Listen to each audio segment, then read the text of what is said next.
Hello and welcome to Tea Time. I'm Dr. Casey and I'm joined today by my friend Laura Ely. And Hi. today, cheers, Laura. Cheers.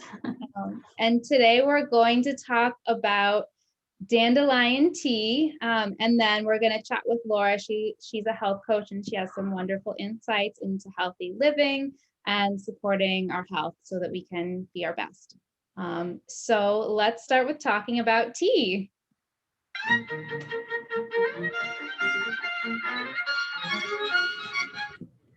Okay, so dandelion is a wonderful plant, right? A lot of people might think of dandelion as a weed, but anything can be a weed. I like to think of it as a beautiful plant that we can use medicinally in a lot of ways. And if you think about it, dandelion is like a really hardy plant. It grows in the cracks of the sidewalk. It grows in so many crazy places.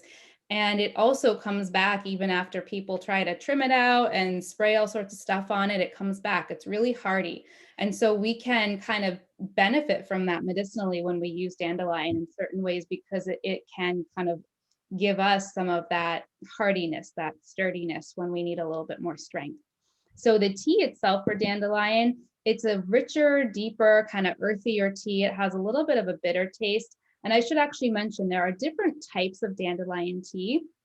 So you can get dandelion tea that is just the root. You can also get dandelion tea that's just the leaf. You can potentially get dandelion tea that's the whole dandelion. And then you can also get dandelion tea as part of a blend. And Laura actually has a really popular blend there, Dandy Blend, which is actually kind of a nice coffee alternative for some people. Yeah, do you like the taste of the Dandy Blend, Laura? Yeah, I've searched, I go on different kicks of like coffee, no coffee, different levels of caffeine and definitely I've tried a lot of the coffee alternatives and Dandy Blend is definitely like my favorite go-to if I'm taking a break from coffee or caffeine Nice. for Yeah. sure. And Yeah. it's good benefits too, so. Yeah. So some of those benefits, and we'll talk about the root and the leaf a little bit separately just because they both have some different properties. So the dandelion, the root part of the dandelion has a lot of properties that help it to support the detoxification pathways in our body. It can support and protect the liver, and it can also help to kind of quench and clean up some of the oxidative stress that can happen when the liver is going through its processes of moving toxins and other things out of the body. So really, really liver supportive. And dandelion also, the root also, it's what we call an alterative, which means it can kind of cleanse the blood. So it can be a nice gentle support if someone needs to kind of clean up their act a little bit.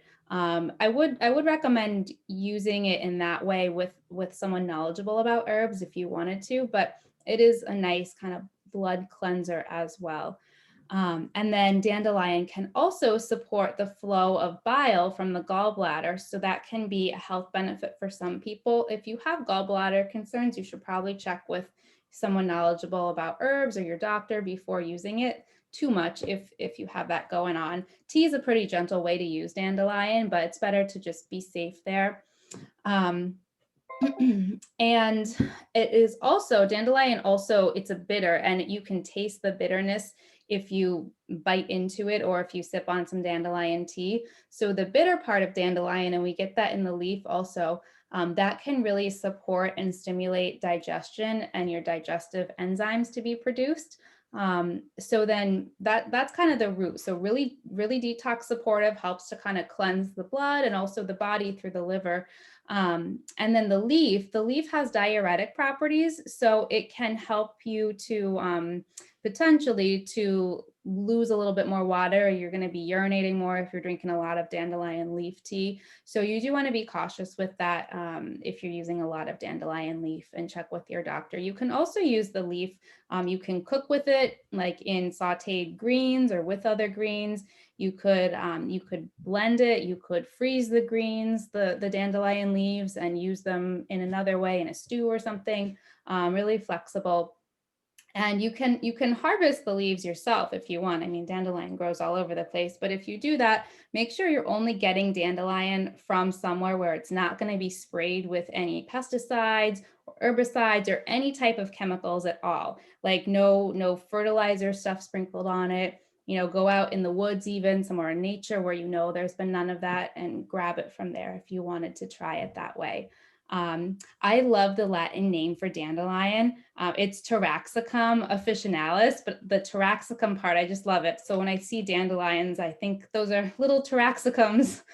It's just, I like to think of it that way. It's cute. Dandelion itself has the whole plant has a lot of nutritive properties too. It has a lot of vitamins, minerals, antioxidants, really supportive. It's got vitamin A, a lot of the B vitamins, including folic acid. It's got vitamin C, calcium, iron, lots of good stuff.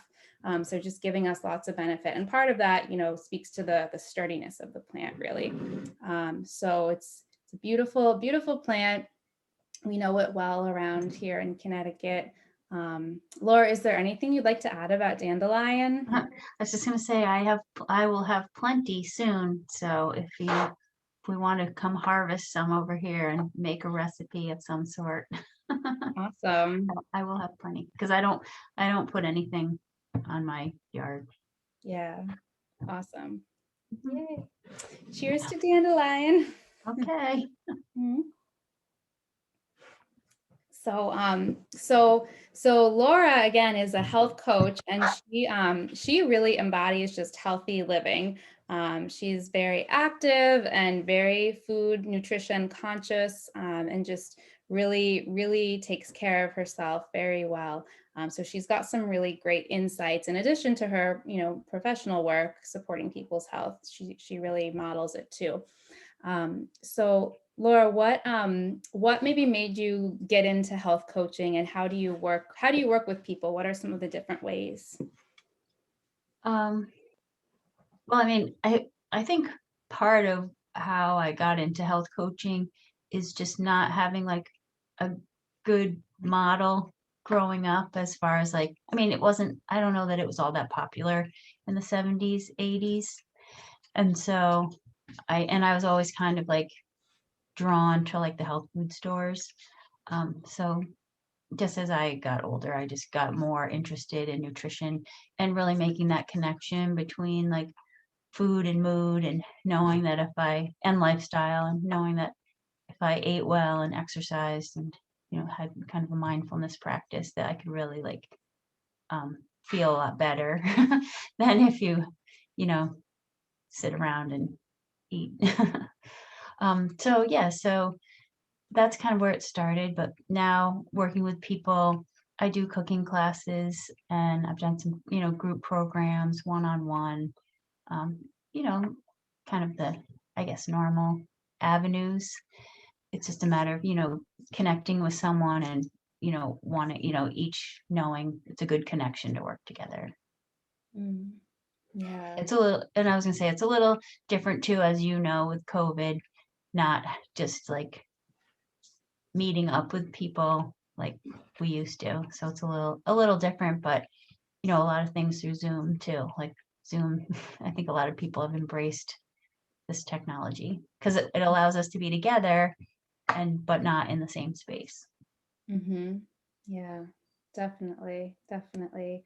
Do you have any favorite plant-based foods, meals that you really love and that you love to teach people or share with people? Anything that comes to mind? I I'm sure mean, I there's have a so much. lot. Actually, my daughter and I put together, or I would say I put it together, but it was based on last spring during COVID when she was here.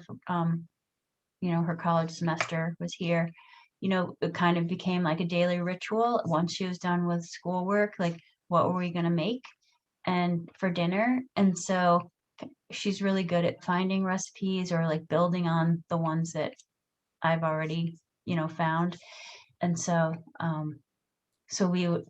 I compiled a document of links. It's called like Heather and Laura's plant-based, you know, I don't know if it was COVID, but whatever, like a document of just like really savory, satiating foods, plant-based foods. So, but I love my kale salad. There's always like a standard. We had like a chickpea chicken salad, a tofu egg salad, which actually someone just modified one step further, which I just ordered. I don't know if you've ever tried black sea salt, but apparently it really has a sulfur taste and smell, which doesn't necessarily sound appealing. But when you don't have the egg and you're substituting tofu, it it really brings it like up a notch. Although I think eggs are super healthy, and like I have nothing against eggs. So like if you wanted to make egg salad, it's fine. It's just plant-based, no eggs. And Yeah, yeah, yeah. and we've been making some cheese. I made a nut cheese not too long ago, and like I took 2 little capsules of probiotics and you mix it in and then you let it sit for 2 days in room temperature. And that was really nice. Had a good flavor. So ended up making our own butter or vegan butter. So like, Awesome. so yeah, we've got a big library of plant-based recipes. So when people say it's too hard, it's not really too hard. It's just a matter of knowing or learning. I guess Mhm. wanting to learn. Yeah, you need that motivation kind of Mhm. to get it to get take that step forward. Right, right. Um, and I think that's what's so great about working with someone, like a health coach, because you do get that motivation, and kind of accountability maybe, Yeah. with doing it and knowing you're not alone in making the healthy choices. Um, yeah, Yeah. yeah. Or if you get stuck too, like having an easy place to like ask a question. Because you can always go to Google, but you're gonna get like 20 answers and you're like, well, which one is it? Mhm. How do I know? So Yeah. Is there anything that you have found to be like really helpful for most people in terms of what people can do to support their health and optimize their health, or any like from any arena, like right, right. lifestyle, Yeah, I mean, I would say, for me and my practice, of course, like the nutrition and, I like the plant-based. But I mean, even if the majority, I mean, I would think any healthy, like eating plan is what would you say the like percentages of plants anyway? Like even if you eat meat or eggs or whatever, like you're still going to eat a majority of plants. So, yeah. um, yeah, plants and the exercise Mm, and or just movement. Sometimes I don't say exercise because it's just a matter of getting people to move.